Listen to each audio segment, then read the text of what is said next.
Inox news में आपका स्वागत है। आइए जानते हैं क्या है दिन भर की बड़ी खबरें। ऊना पुलिस का कड़ा संदेश, कानून तोड़ा तो तुरंत होगी कार्रवाई। हिमाचल में जल्द बदल सकता है मौसम विभाग ने जारी किया अलर्ट। बेसहारा पशुओं को सार्वजनिक स्थानों से हटाने के आदेश पर सोलन में विरोध तेज। मंत्री अनिरुद्ध सिंह बोले, कांग्रेस का कार्यक्रम उत्सव नहीं, जनता को समर्पित संकल्प सम्मेलन। पंचायत पुनर्गठन के बाद मतदाता सूचियों पर फिर लगा ब्रेक। हिमाचल सरकार 4 साल के लिए लेगी 350 करोड़ का लोन। भर्ती परीक्षा में नकल करते पकड़े जाने पर 10 साल कैद, 1 करोड़ का जुर्माना। संजौली मस्जिद मामले में हिंदू संघर्ष समिति ने निकाली शव यात्रा, फूका सरकार का पुतला। एचआरटीसी के पेंशनर्स को पेंशन न देने पर हाईकोर्ट की सख्ती, 2 हफ्ते में पैसे जारी करने के आदेश। आइए जानते हैं अब खबरें विस्तार से।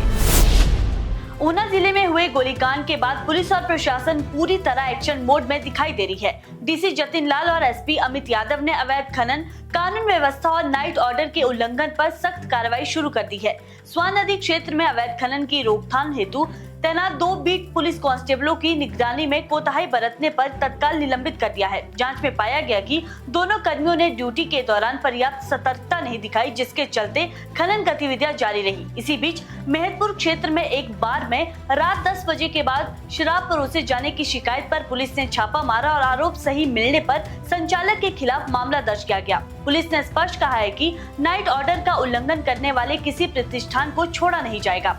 एसपी ने कर्मचारी और जनता दोनों को संदेश दिया है कि सतर्क रहे और कानून का पालन करे, अन्यथा सख्त कार्रवाई के लिए तैयार रहे। अवैध खनन नियम उल्लंघन और रात के आदेश तोड़ने पर 0 टॉलरेंस नीति लागू कर दी गई है और आने वाले दिनों में निरीक्षण व छापेमारी अभियान और तेज किए जाएंगे। हिमाचल प्रदेश में सर्दी की मार लगातार बढ़ रही है। राज्य के 22 स्थानों पर न्यूनतम तापमान 10 डिग्री सेल्सियस से कम दर्ज किया गया। मौसम विज्ञान केंद्र शिमला के अनुसार पूरे प्रदेश में 3 दिसंबर तक मौसम साफ रहने का अनुमान है। इसके बाद 4 दिसंबर को ऊंचे पहाड़ी इलाकों में और 5 दिसंबर को मध्य व उच्च पहाड़ी क्षेत्रों में हल्की बारिश बर्फबारी की संभावना है। पश्चिमी विक्षोभ की सक्रियता से मौसम में ये बदलाव आ सकता है। अगले 24 घंटों में न्यूनतम तापमान 2 से 3 डिग्री बढ़ने की संभावना है, जबकि उसके बाद 3 से 4 दिनों में धीरे धीरे 2 से 5 डिग्री गिरावट दर्ज की जा सकती है। इस मौसम के मद्देनजर प्रशासन ने चूड़धार यात्रा पर 1 दिसंबर से पूरी तरह प्रतिबंध लगा दिया है। ये प्रतिबंध अप्रैल तक जारी रहेगा। उपमंडलाधिकारी चौपाल हेमचंद वर्मा ने कहा कि श्रद्धालुओं की सुरक्षा और जनहित को ध्यान में रखते हुए ये निर्णय लिया गया है। सोलन में पशु प्रेमियों ने सुप्रीम कोर्ट के हालिया फैसले के विरोध में हस्ताक्षर मुहिम शुरू कर दी है, जिसमें 50 से अधिक लोगों ने सक्रिय रूप से हिस्सा लिया और करीब 140 नागरिकों ने याचिका पर हस्ताक्षर कर अपना विरोध दर्ज करवाया। ये याचिका उस निर्णय के खिलाफ है जिसमें अदालत ने देश भर के स्कूलों, कॉलेजों, अदालत परिसरों, बस स्टैंड, रेलवे स्टेशन और अन्य सार्वजनिक स्थानों से जानवरों को हटाने के निर्देश जारी किए थे। पशु प्रेमियों का कहना है कि जब तक सरकार इनके पुनर्वास, भोजन, चिकित्सा और सुरक्षित आश्रय की पर्याप्त व्यवस्था नहीं करती, तब तक ऐसे कदम उठाना न केवल अव्यवहारिक है बल्कि अमानवीय भी है। उनका कहना है कि किसी भी संस्था या व्यक्ति के पास इतनी क्षमता नहीं है कि वो सभी जानवरों को एक साथ सुरक्षित रूप से रखकर उनकी पूरी तरह देखभाल कर सके। इसीलिए सभी पशु प्रेमियों ने सरकार और संबंधित प्राधिकरणों से अपील की है कि इस फैसले पर पुनर्विचार किया जाए और पहले पुनर्वास की उचित व्यवस्था सुनिश्चित की जाए। जन संकल्प सम्मेलन जो होने जा रहा है, लाभार्थी आत्मनिर्भर हिमाचल, उसकी तैयारियों के जायज़ा लेने के लिए, उसकी प्लानिंग करने के लिए, हालांकि प्रशासन ने रूपरेखा जो है पूरी बना ली है, उसको रिव्यू करने के लिए और फर्दर डिस्कशंस करने के लिए आज यहाँ हम लोग मंडी में पहुँचे हैं और हमारे डिप्टी कमिश्नर और एसपी, सुपरिटेंडेंट ऑफ पुलिस के साथ, क्योंकि उस दिन 20,000 आदमी आने का अनुमान है। सभी लाभार्थी जिनको जो अभी पीछे आपदा में जिन्होंने अपने घर खोए हैं, जिन्होंने अपने पशु खोए हैं और अन्य स्कीम्स जिसका लाभ जो है स्टेट गवर्नमेंट की तरफ से लोगों को दिया गया है, उस दिन यहाँ आएंगे और माननीय मुख्यमंत्री महोदय आदरणीय सुखविंदर सिंह सुक्खू जी उनको जो राशि है वो उस दिन जो है रिलीज़ सभी को पूरे प्रदेश में करेंगे। उसी के लिए सम्मेलन है। 3 साल पूरे होने जा रहे हैं। कुछ लोग जो है इसको जश्न के रूप में देख रहे हैं, पर जो हमारा विज़न है अगले 2 साल के लिए और जो डिज़ास्टर में नुकसान हुआ है उसके बेनिफिशरीज़ के लिए ये एक कार्यक्रम रखा गया है। ये मैं बोलना चाहूँगा। और मैं समझता हूँ कि 11 तारीख को कुछ दिन रश भी बहुत होने वाला है, तो प्रशासन ने कहाँ का entry point, exit points, parkings सभी का जो इंतज़ाम ऑलरेडी ड्राफ्ट कर लिया है, इसके ऊपर अभी हम हिमाचल प्रदेश में पंचायतों के पुनर्गठन और पुनर्सीमांकन के फैसले के बाद जिला निर्वाचन अधिकारियों ने मतदाता सूची छपाई का डेटा एक बार फिर रोक दिया है। राज्य निर्वाचन आयोग के निर्देशों के बाद सरकार ने उपायुक्तों को ठेकेदारों को डेटा उपलब्ध करवाने को कहा था, जिसके लिए पंचायती राज सचिव ने वर्चुअल बैठक भी की थी। लेकिन अब नई स्थिति पैदा होने पर ठेकेदारों को कोई डेटा नहीं दिया जा रहा है। माना जा रहा है कि पंचायतों के पुनर्गठन की प्रक्रिया शुरू होने से मतदाता सूचियां भी नए सिरे से तैयार करनी पड़ सकती है।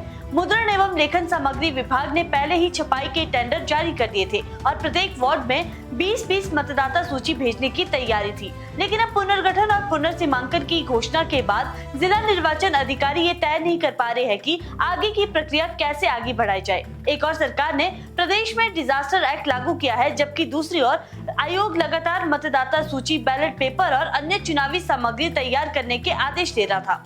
अब जब पंचायतों का पुनर्गठन तय हो गया है, तो मतदाता सूची, चुनावी तैयारी और सीमांकन सभी पर सवाल खड़े हो गए हैं।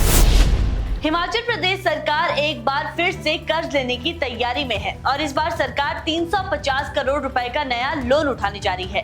ये ऋण 4 वर्ष की अवधि के लिए होगा, जिसे सरकार वर्ष 2029 तक चुकाएगी। वित्त विभाग के अनुसार ऋण राशि की नीलामी 2 दिसंबर तक पूरी कर ली जाएगी और 3 दिसंबर को ये रकम सरकार के खाते में पहुंच जाएगी। प्रधान सचिव वित्त द्वारा जारी अधिसूचना में स्पष्ट किया गया है कि इस धनराशि का इस्तेमाल राज्य में विकास कार्य के लिए किया जाएगा। वर्तमान में हिमाचल की वित्तीय स्थिति चुनौतीपूर्ण है, क्योंकि राज्य पर कुल कर्ज लगभग 1 लाख करोड़ रुपए से पार पहुंच चुका है। इस वर्ष केंद्र सरकार से सबसे कम राजस्व घाटा अनुदान मिलने के कारण प्रदेश को वित्तीय दिक्कतों का सामना करना पड़ रहा है, जिसके चलते सरकार को लगातार मीडियम और शॉर्ट टर्म लोन पर निर्भर रहना पड़ रहा है। दिसंबर तक सरकार इसी तरह के लोन से खजाना चलाएगी। वहीं जनवरी से मार्च तक की आखिरी तिमाही के लिए केंद्र से अलग लोन सीमा मिलने की उम्मीद जताई जा रही है। सरकार का मानना है कि 1 अप्रैल से शुरू होने वाला नया वित्त वर्ष राहत भरा हो सकता है, क्योंकि इसी दौरान 16वें वित्त आयोग की सिफारिशें लागू होगी। हिमाचल प्रदेश सरकार ने भर्ती परीक्षाओं में नकल और संगठित धोखाधड़ी पर रोक लगाने के लिए कड़ा कदम उठाया है। राज्यपाल शिव प्रताप शुक्ल की मंजूरी के बाद लोक परीक्षा अनुसूचित साधन निवारण अधिनियम 2025 अब लागू हो गया है। नए नियम के तहत नकल करने या करवाने वालों को कम से कम 5 और अधिकतम 10 साल की कैद के साथ 1 करोड़ रुपए तक का जुर्माना लगाया जाएगा। कानून में सेवा प्रदाताओं के लिए भी कठोर प्रावधान किए गए हैं।